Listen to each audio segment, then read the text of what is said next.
नमस्कार दोस्तों, जी के पाठशाला यूट्यूब चैनल पर आप सभी का स्वागत है।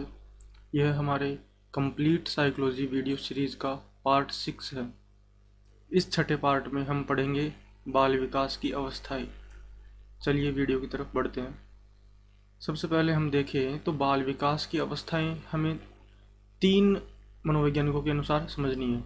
सबसे पहले है हरलोक। श्रीमती हरलोक जो है, इनके अनुसार बाल विकास की 11 अवस्थाएं हैं।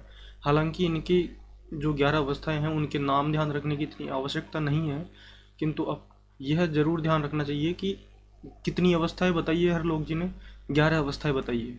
ठीक है, आगे हम चलते हैं रोस। रोस के अनुसार 4 अवस्थाएं हैं। अब यह 4 अवस्थाएं कौन कौन सी है देखते हैं। सबसे पहले इन्होंने बताया शेषवावस्था। इन्होंने शेषवावस्था की समय बताया जन्म से लेकर 2 वर्ष। दूसरी अवस्था है पूर्व बाल्यावस्था। इसका समय बताया इन्होंने 3 से 6 वर्ष। फिर है उत्तर बाल्यावस्था जो है 7 से 12 वर्ष। फिर है अंत में किशोरावस्था जो है 12 से 18 वर्ष। तो इस प्रकार रोस ने जो है 4 अवस्थाएं बताई बाल विकास की। शेषवावस्था 0 से 2, पूर्व बाल्यावस्था 3 से 6, उत्तर बाल्यावस्था 6 से 12 और किशोरावस्था 12 से 18। ठीक है, फिर अंत में हम देखेंगे जोन्स के अनुसार। जोन्स ने भी 4 अवस्थाएं बताई है, और जोन्स की जो अवस्थाएं हैं ना, इन्हीं को मान्य माना गया है, अर्थात इन्हीं के अनुसार हम पढ़ेंगे। पहला बताया इन्होंने, पहली अवस्था है शेषवावस्था 0 से 6, अर्थात जन्म से। 0 का अर्थ है जन्म से 6 वर्ष। बाल्यावस्था 6 से 12 वर्ष, किशोरावस्था 12 से 18 वर्ष और प्रौढ़ावस्था 18 वर्ष के बाद। तो चलिए बढ़ते हैं। बाल विकास की अवस्थाएं हमने देखी, अवस्थाओं का वर्गीकरण देख लिया कि किस मनोवैज्ञानिक ने कितनी अवस्थाएं बताई है। अब हम देखते हैं बाल विकास से संबंधित कुछ फैक्ट। सबसे पहला फैक्ट यह है कि सर्वप्रथम विकासात्मक कार्य का संप्रत्यय इन्होंने दिया, हेविंगहर्स्ट ने दिया। इम्पोर्टेंट फैक्ट है ये कि बाल विकास में जो है बच्चे की अवस्थाओं के अनुसार बच्चा कौन कौन से कार्य करता है, इसी को क्या बोलते हैं, विकासात्मक कार्य। तो सर्वप्रथम विकासात्मक कार्य का संप्रत्यय इन्होंने दिया, हेविंगहर्स्ट ने। तो विकासात्मक कार्य का अर्थ समझ ही गए आप कि किस पर्टिकुलर अवस्था में बच्चा कौन कौन से कार्य कर पाता है, वही क्या कहलाते हैं, विकासात्मक कार्य। तो अब हम पढ़ते हैं आगे। बाल विकास की जो अवस्थाएं हैं, प्रत्येक अवस्था की कौन कौन सी विशेषताएं हैं, या प्रत्येक अवस्था में बच्चा कौन कौन से कार्य कर पाता है, देखते हैं। सबसे पहले देखते हैं बाल विकास की अवस्थाओं की विशेषताएं कि शेषवावस्था की कौन सी विशेषताएं हैं, बाल्यावस्था की कौन सी विशेषताएं हैं, किशोरावस्था की कौन सी विशेषताएं हैं। ठीक है, पहले हम देखेंगे शेषवावस्था की विशेषताएं। देखिए, शेषवावस्था की विशेषताओं को देखें तो शेषवावस्था को हम सीखने का आदर्श काल कहते हैं, क्योंकि जब बच्चा जन्म, शेषवावस्था मैंने पहले भी कहा है कि आप जो है जोन्स का वर्गीकरण मान्य मानना है अपने को। तो शेषवावस्था 0 से 6 वर्ष, अर्थात जन्म से 6 वर्ष तक बच्चा कौन कौन सी चीज़ें करता है, बच्चे के व्यवहार में कौन कौन सी चीज़ें पाई जाती है, उन सब को हम यहाँ डिटेल से समझ रहे हैं। तो पहला है सीखने का आदर्श काल, अर्थात जब बच्चा जन्म से 6 वर्ष तक की समय सीमा में बहुत सारी चीज़ें सीखेगा। ठीक है, तो इसलिए इसको सीखने का आदर्श काल कहा गया है शेषवावस्था को। दूसरा है भावी जीवन की आधारशिला। भावी जीवन की आधारशिला क्यों कहा गया है, क्योंकि बच्चा जो है, बच्चे की जीवन की नींव शेषवावस्था में पड़ेगी। भाई बच्चे का जन्म हुआ तो बच्चा नई नई चीज़ें सीखेगा। ठीक है, तो उसके भावी जीवन की नींव पड़ रही है, तो इसे भावी जीवन की आधारशिला कहा गया है। किसे, शेषवावस्था को। फिर है सबसे महत्वपूर्ण काल, बिल्कुल, चूँकि जिस प्रकार बिल्डिंग होती है उसकी नींव मजबूत होनी चाहिए, उसी प्रकार पूरा भावी जीवन है, उसकी नींव शेषवावस्था है। तो शेषवावस्था सबसे महत्वपूर्ण हुई, तो इसलिए हम कहते हैं कि शेषवावस्था में बच्चे को जो है विकास जो है सकारात्मक रूप से होना चाहिए। फिर है सबसे महत्वपूर्ण काल हो गया खतरनाक एवं अपीली काल।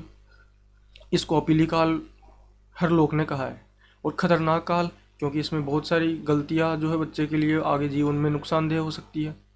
ठीक है, फिर है सीखने की आयु। वही चीज़, सीखने का आदर्श काल मतलब बच्चा बहुत सी चीज़ें सीखता है शेषवावस्था में, इसलिए सीखने की आयु कहते हैं इसको। नाजुक अवस्था अर्थात इसमें जो है बच्चे मतलब खतरनाक अवस्था, नाजुक अवस्था एक ही चीज़ हो गई कि बच्चा जो है, बच्चे को सावधानी पूर्वक जो है जीवन यापन करना पड़ता है। छोटी छोटी चीज़ों से, जैसे चाकू वगैरह से खेल रहा है तो कटने वगैरह का डर है, तो बच्चा जानता नहीं है कि चाकू है क्या, लेकिन उससे खेल रहा है तो उसको हानि पहुंच सकती है। इस प्रकार से शेषवावस्था जो है नाजुक काल, खतरनाक काल कहते हैं इसको। फिर है क्षणिक संवेगों की अवस्था, अर्थात संवेग, इमोशंस। बच्चे के इमोशंस जो है कुछ ही पल के लिए होते हैं। जैसे बच्चे बच्चा जो है किसी खिलौने के लिए रो रहा है, ठीक है, जब इसको खिलौना दे दिया तो चुप हो जाएगा। मतलब उसका रोना, उसका इमोशन जो है वो तब तक ही रहेगा जब तक उसे खिलौना नहीं मिला। जैसे ही खिलौना मिला उसका रोना बंद, ठीक है, यह क्षणिक संवेग है।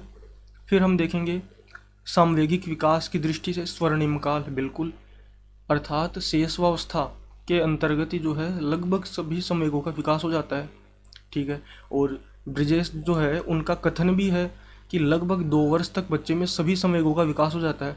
तो ब्रिजेश मान रहे हैं कि 2 वर्ष तक सभी संवेग विकसित हो जाएंगे बच्चे में। और शेषवावस्था की समय सीमा क्या है? जन्म से 6 वर्ष। तो ये चीज़ इसी में आ गई। तो सामवेगिक विकास की दृष्टि से स्वर्णिम काल किसे कहेंगे? शेषवावस्था को, ठीक है। आगे देखते हैं खिलौनों की आयु। खिलौनों की आयु जो है 2.5 से 5 वर्ष मानी गई है, अर्थात 2.5 वर्ष से लेकर 5 वर्ष तक बच्चा जो है खिलौनों से खेलेगा। फिर है काल्पनिक अवस्था, इसमें बच्चा बहुत सारी कपोल कल्पनाएं करेगा। फिर है शारीरिक एवं मानसिक विकास तीव्र गति से होगा, बिल्कुल होगा। हम जानते हैं कि शेषवावस्था में जो है शारीरिक एवं मानसिक विकास तीव्र गति से होगा। बाल्यावस्था में स्थिरता प्राप्त कर लेगा और किशोरावस्था में फिर तीव्र गति प्राप्त करेगा, ठीक है। पूर्व विद्यालयी अवस्था, जैसा कि हम जानते हैं कि 6 वर्ष का बच्चा स्कूल जाता है, ठीक है। तो शेषवावस्था हम पढ़ रहे हैं जन्म से 6 वर्ष तक, और 6 वर्ष से 12 वर्ष पढ़ेंगे बाल्यावस्था में। तो बाल्यावस्था में बच्चा स्कूल जाएगा तो उससे पहले की अवस्था शेषवावस्था है, तो इसे क्या कहेंगे? पूर्व विद्यालयी अवस्था, ठीक है। फिर है अतार्किक चिंतन की अवस्था। अतार्किक चिंतन की अवस्था जब हम जीन पियाजे जी का सिद्धांत पढ़ेंगे उसमें एक अवस्था है अतार्किक चिंतन की अवस्था। वो जो है अवस्था, उसकी समय सीमा शेषावस्था के अंतर्गत ही आती है, तो इसलिए अतार्किक चिंतन की अवस्था भी जो है शेषावस्था की विशेषता है। फिर है बालक न तो सामाजिक होता है और न ही असामाजिक होता है, बिल्कुल। बालक जब जन्म लेता है तो उस समय वह न तो सामाजिक होता है और न असामाजिक होगा, ठीक है। फिर है अनुकरण द्वारा सीखना। बच्चा जो है अनुकरण से सीखेगा। कोई भी व्यक्ति कुछ कर रहा है तो उसको फॉलो करेगा और फिर सीखेगा। क्षणिक मित्रता, आप सबने भी देखा होगा कि छोटे बच्चे, 4-5 साल के बच्चे किसी से छोटी थोड़ी सी देर तो मित्र बन जाते हैं, फिर थोड़ी सी देर में कट्टा, अब्बा, ये सब क्या है? क्षणिक मित्रता। अर्थात थोड़ी देर मित्र रहे फिर मित्रता तोड़ दी, ठीक है। मूल प्रवृत्ति आधारित व्यवहार, मूल प्रवृत्ति के अनुसार ही वो व्यवहार करेंगे। तो यह सब शेषवावस्था की विशेषताएं हैं, ठीक है। और इन्हीं को जो है विशेषताओं को हम क्या कह सकते हैं? विकासात्मक कार्य, अर्थात शेषवावस्था में बच्चा कौन कौन से कार्य करता है, ठीक है। इसी प्रकार हमने देखा शेषवावस्था की विशेषताएं। अब हम आगे देखेंगे बाल्यावस्था की विशेषताएं। चलिए बढ़ते हैं आगे। बाल्यावस्था की विशेषताएं। बाल्यावस्था की विशेषताओं में सबसे पहले है अनोखा काल। अनोखा काल कहा है कोल एंड ब्रूस ने। ये परिभाषा, उनका कथन है, कोल एंड ब्रूस का स्टेटमेंट है, जो नेक्स्ट वीडियो में मैं कवर कर दूंगा। उन्होंने जो है बाल्यावस्था को अनोखा काल कहा है। फिर है प्रारंभिक विद्यालय की आयु। हालांकि जैसा कि हम जानते हैं बाल्यावस्था 6 वर्ष से लेके 12 वर्ष तक है इसका क्राइटेरिया। तो 6 वर्ष की अवस्था में बच्चा विद्यालय जाएगा, तो प्रारंभिक विद्यालय की आयु हो गई है, ठीक है। और इससे पहले हमने देखा था शेषवावस्था, क्या कहा था उसे? पूर्व विद्यालय आयु, ठीक है। तीसरा है वैचारिक क्रिया अवस्था। बच्चा जो है विद्यालय जाएगा, अनेक नए नए विचार करेगा, तो ये वैचारिक क्रिया अवस्था है। स्फूर्ति अवस्था, इसमें बच्चे में बहुत जो है स्फूर्ति रहती है, कोई भी काम रहेगा उसे हड़बड़ाहट में करेगा। गंदी अवस्था, निर्माणकारी अवस्था। निर्माणकारी अवस्था अर्थात इस अवस्था में जो है बच्चा काफ़ी एक्टिव रहेगा, तो वो जो है अपने भविष्य के को जो है निर्धारित करेगा बाल्यावस्था के दौरान ही, ठीक है। वो शैक्षणिक दृष्टिकोण से महत्वपूर्ण अवस्था। अब चूंकि हमने देखा कि सीखने के दृष्टिकोण से महत्वपूर्ण अवस्था थी शेषवावस्था, ठीक है, सीखने का आदर्श काल शेषवावस्था, लेकिन शैक्षणिक दृष्टिकोण से महत्वपूर्ण अवस्था यहाँ पे शिक्षा की बात हो रही है, तो शिक्षा तभी प्राप्त करेगा जब विद्यालय जाएगा। तो शैक्षणिक दृष्टिकोण से महत्वपूर्ण अवस्था हुई बाल्यावस्था। ठीक है, आगे शारीरिक एवं मानसिक विकास में स्थिरता। पहले भी मैंने इस पर डिस्कस किया कि शारीरिक एवं मानसिक विकास जो है तीव्रता प्राप्त करेगा शैशवावस्था में, बाल्यावस्था में स्थिरता प्राप्त करेगा और किशोरावस्था में पुनः तीव्रता प्राप्त करेगा। ठीक है, आगे है प्रारंभिक विद्यालय अवस्था। ये मैंने पहले भी बता दिया, ये जस्ट दोबारा आ गया। ये संग्रह की प्रवृत्ति। जब बच्चा विद्यालय में जाएगा तो वो अलग अलग चीज़ों का संग्रह करेगा। कोई बच्चा रहेगा जो है पेंसिलों को इकट्ठा करेगा, कलेक्ट करेगा। ठीक है, कोई बच्चा जो है अपने रंग बिरंगे कागज़ों का भी संग्रह करेगा, सिक्कों का संग्रह करेगा। तो ये सब क्या है, संग्रह की प्रवृत्ति किस अवस्था में पाई जाती है, जब बच्चा स्टार्ट में विद्यालय जाता है। विद्यालय कब जाता है, बाल्यावस्था में जाता है। ठीक है, बहिर्मुखी व्यक्तित्व का विकास हो जाएगा, क्योंकि बच्चा जो है 6 वर्ष तक अर्थात शैशवावस्था में बच्चा घर पे ही था, तो लिमिटेड उसका एरिया था, तो उसका सामाजिक विकास नहीं हो पाएगा, वो बहिर्मुखी नहीं बन पाएगा। जैसे ही विद्यालय जाएगा, अनेक लोगों से मिलेगा, भांति भांति के सामाजिक सांस्कृतिक जो है प्रवृत्तियों से वो वाकिफ होगा, ठीक है, जानेगा उनको, तो उसमें बहिर्मुखी व्यक्तित्व का विकास होगा ही, ओबियसली बात है। ठीक है, आगे है उत्पाती अवस्था। उत्पाती अवस्था, इस अवस्था में जब विद्यालय जाते हैं बच्चे, छोटे बच्चे होते हैं, तो वो काफ़ी उत्पात मचाते हैं। ठीक है, काफ़ी एक्टिव रहते हैं, तो ये उत्पाती अवस्था है, बाल्यावस्था। यथार्थवादी दृष्टिकोण का विकास होगा बाल्यावस्था के दौरान ही। यथार्थवादी मतलब एक्चुअल, जो चीज़ जैसी है वैसा ही उनको देखेंगे। भाषा विकास की श्रेष्ठ अवस्था है। हम देखते हैं LSRW भाषा कौशल है, भाषाई कौशल, उनका विकास कब तक हो जाना चाहिए, कक्षा 5 तक हो जाना चाहिए। कक्षा 5 मतलब लगभग 11 वर्ष तक। तो भाषाई विकास की श्रेष्ठ अवस्था बाल्यावस्था, क्योंकि 11 वर्ष तक हम जो है LSRW जो भाषाई कौशल है उनका विकास अपेक्षित मान रहे हैं। तो भाषा का विकास जो है किस में होगा, बाल्यावस्था में होगा, क्योंकि 11 वर्ष तक जब विद्यालय जाएगा, 6 वर्ष से लेके 5वीं कक्षा तक अर्थात 11 वर्ष तक, तो उसमें जो भाषा का विकास हो जाएगा। तो श्रेष्ठ अवस्था कौन सी है, बाल्यावस्था। फिर है लैंगिक अलगाव, समलैंगिक खेल। वो जो है समान लिंग के बच्चों के साथ खेलेगा, अर्थात लड़का जो है लड़के के साथ ही खेलेगा। रचनात्मकता का विकास, क्रिएटिविटी बहुत रहेगी उसमें। बच्चा जो है जब विद्यालय जाता है शुरुआत में, 5वीं क्लास तक के बच्चा मतलब 6 से 12 वर्ष तक का बच्चा, वो क्रिएटिव बहुत रहता है, तो क्रिएटिवनेस उसकी जो है डेवलप होगी। भ्रमण की प्रवृत्ति, जब बच्चे को विद्यालय जाने दिया जाता है तो वो निरुद्देश्य भ्रमण भी करने लग जाता है। फिर है प्रतिद्वंद्वात्मक समाजीकरण का काल, अर्थात इतने दिन बच्चा 6 वर्ष तक कहाँ था, घर पे। अब जैसे ही वो समाज में प्रवेश करेगा, विद्यालय जाएगा, तो उसके जो पहले के का समाजीकरण हो रखा था परिवार में और अब जो नया समाजीकरण हो रहा है उनमें द्वंद्व की स्थिति होगी। तो इसे प्रतिद्वंद्वात्मक समाजीकरण का काल कहा है, किसे, बाल्यावस्था को। फिर हम मिथ्या एवं छद्म परिपक्वता की अवस्था, अर्थात बच्चा जो है हालांकि अभी मैच्योर नहीं हुआ है, परिपक्व नहीं हुआ है, लेकिन फिर भी वो जो है अपने को मैच्योर मानेगा। 4वीं 5वीं क्लास के बच्चे बोलते हैं अरे मैं तो बड़ा हो गया, है ना। तो ये क्या है, छद्म मिथ्या परिपक्वता की अवस्था है। ठीक है, खेल की आयु, बच्चा खेल खेलने में रुचि लेगा, विद्यालय जाएगा तो खेल भी खेलेगा। ठीक है, खोखली मित्रता, बच्चा जो है मित्रता करेगा लेकिन वो घनिष्ठ नहीं होगी, वो जो है खोखली होगी, अपने स्वार्थ के लिए करेगा मित्रता। मुझे पेंसिल चाहिए, चलो राम अपन दोनों दोस्त है, तू तेरी पेंसिल मेरे को दे दे। तो ये क्या है, मित्रता कर रहा है लेकिन अपने स्वार्थ के लिए कर रहा है, खोखली मित्रता है। जब उसका स्वार्थ पूरा हो जाएगा मित्रता टूट जाएगी, फ्रेंडशिप एंड। यह खोखली मित्रता बाल्यावस्था की विशेषता। फिर आगे हम देखें समलिंगीय समूह भावना, अर्थात बच्चा जो है अपने समान लिंग के बच्चों के साथ खेलेगा। लड़का जो है लड़कों के साथ ही खेलेगा और लड़कों के खेल ही खेलेगा, लड़की जो है लड़कियों के साथ ही खेलेगी, गुड्डे गुड़िया का खेल। तो ये क्या है, समलिंगीय, अर्थात सेम जेंडर के बच्चों के साथ ही खेलेंगे। ठीक है, संवेगों पर नियंत्रण, बच्चा जब शैशवावस्था में था तो अपने संवेगों पर नियंत्रण नहीं रख पाता था। ठीक है, अब संवेगों पर नियंत्रण रख पाएगा वो।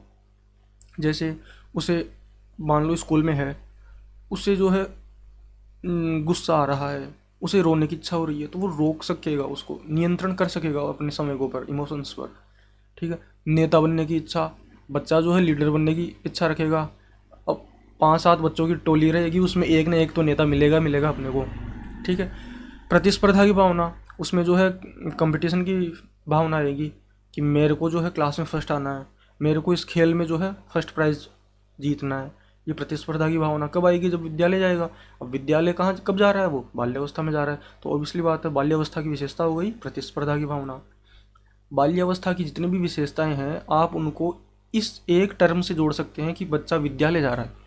विद्यालय जाएगा तो वो समलिंगीय समूह भावना भी होगी, उसमें समय के ऊपर नियंत्रण भी कर पाएगा, नेता भी बनने की इच्छा होगी, प्रतिस्पर्धा की भावना भी आएगी, वो जो है खोखली मित्रता भी करेगा, खेलेगा, जो है भ्रमण भी करेगा, ठीक है। ये सब क्या है? भाषा का विकास भी होगा, उसमें उत्पात भी मचाएगा। ये सब विद्यालय जाने से जोड़ सकते हैं हम, ठीक है। फिर हाँ, प्रतिस्पर्धा की भावना हो गई। फिर आगे देखते हैं मूर्त चिंतन की अवस्था। जीन पियाजे जी का जो सिद्धांत है उसकी तीसरी अवस्था, ठीक है, मूर्त संक्रियात्मक अवस्था, उसी उसकी जो समयावधि है वो इसके अकॉर्डिंग है, ठीक है। टोली या दल समूह की आयु, ठीक है, टोली दल या समूह की आयु, बच्चा जो है टोली में रहेगा, अपना ग्रुप बना के रहेगा।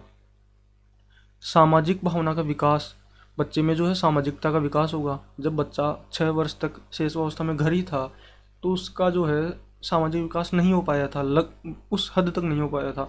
जैसे ही बच्चा जो है विद्यालय जाने लगेगा, आस पड़ोस के लोगों को देखेगा, अलग अलग प्रकार के बच्चों से मिलेगा, उसमें सामाजिकता की भावना विकसित होगी। विद्यालय में जो है सांस्कृतिक कार्यक्रमों में हिस्सा लेगा तो उसमें सामाजिक भावना का विकास होगा, ठीक है।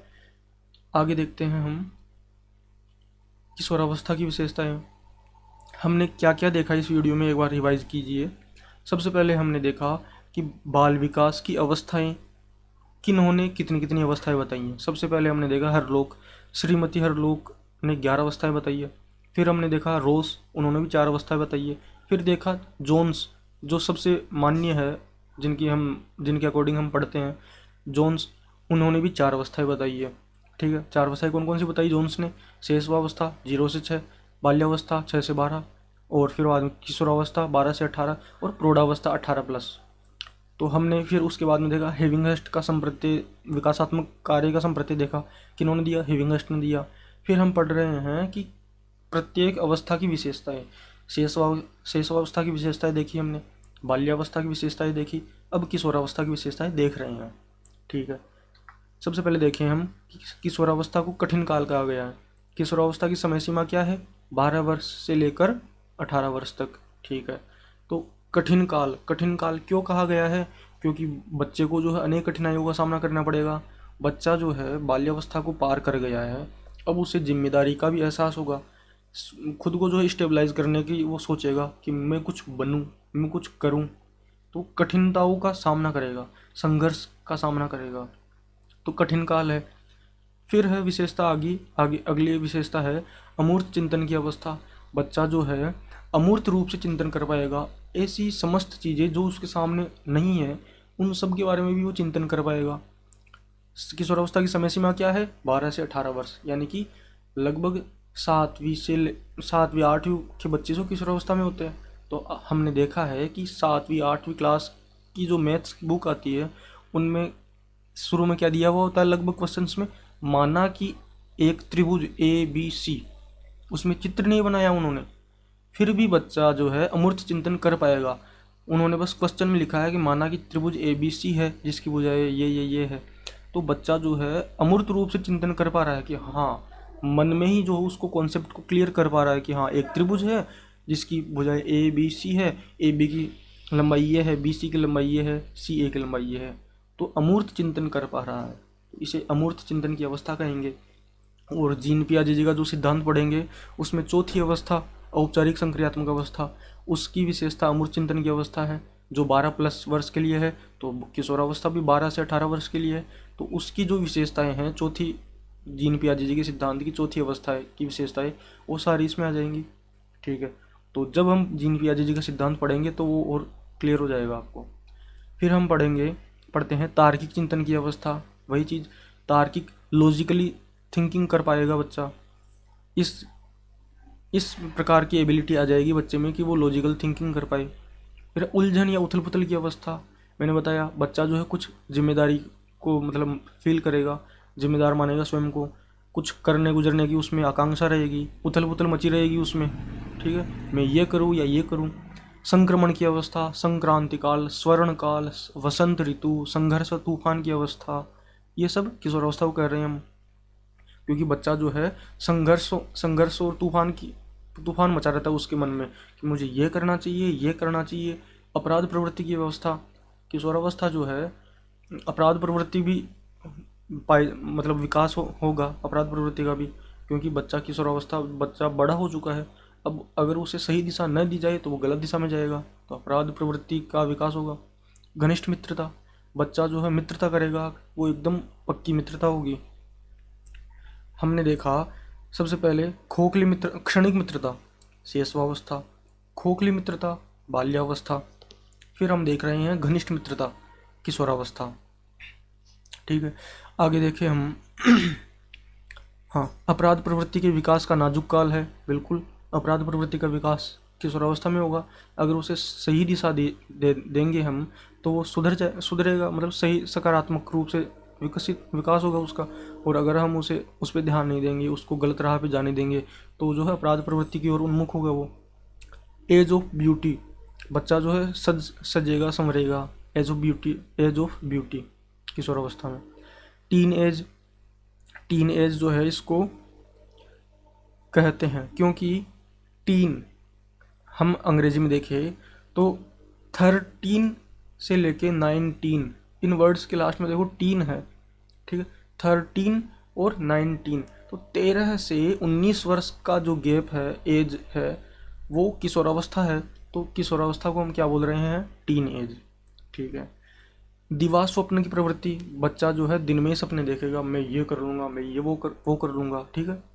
वयः संधि काल अर्थात बाल्यावस्था और जो उत्तर किशोरावस्था है उनके बीच का काल है, अर्थात 12 से 16 वर्ष, ये वयः संधि काल है। इसको इंग्लिश में प्यूबर्टी एज भी बोलते हैं।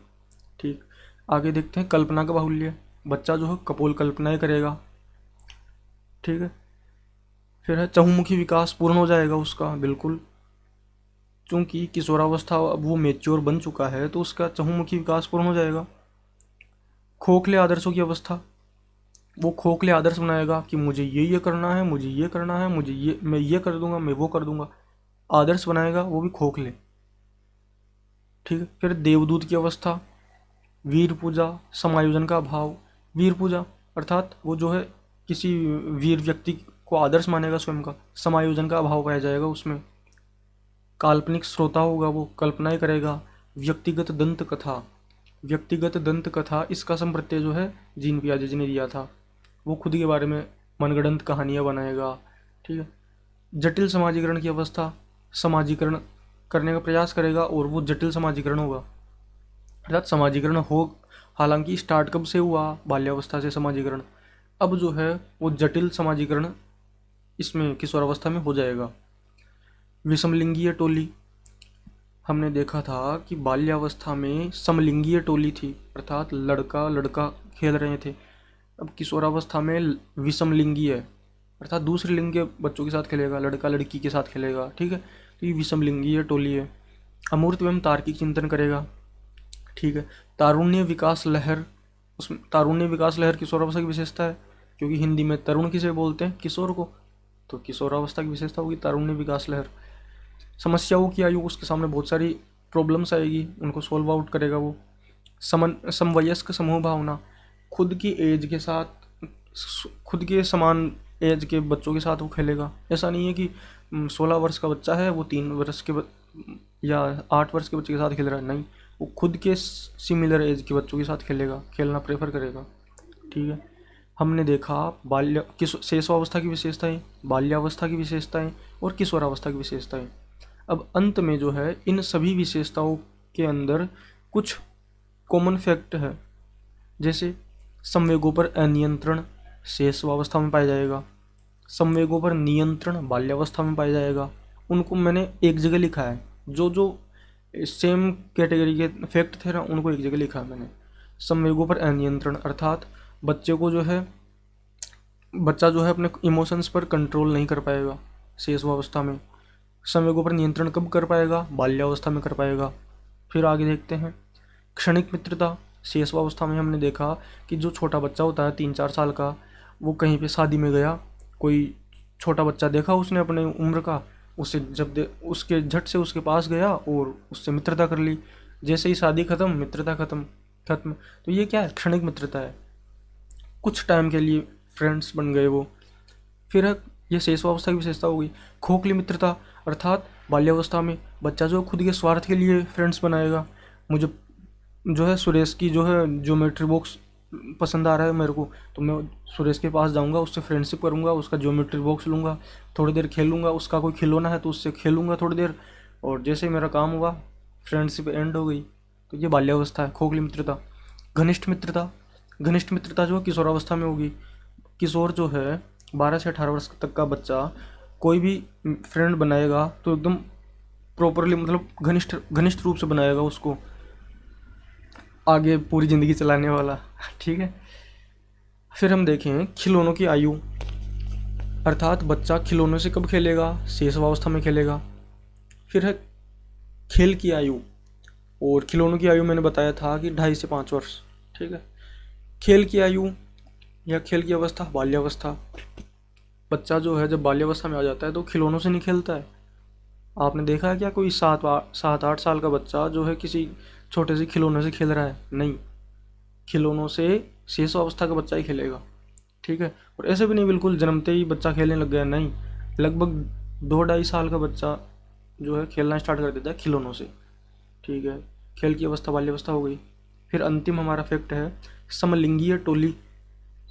ठीक है। और विषमलिंगीय टोली, ये दोनों मैंने एक साथ लिखे हैं। समलिंगीय टोली समान लिंग के बच्चों के साथ खेलेगा बाल्यावस्था में। कैसे? लड़का लड़के के साथ ही खेलेगा, लड़की अपने सहेलियों के साथ खेलेगी, गुड्डा गुड्डी का खेल खेलेगी, और लड़का जो है कोई अपने साथ के लड़कों के साथ क्रिकेट खेलेगा, कुछ भी खेलेगा, वॉलीबॉल वगैरह।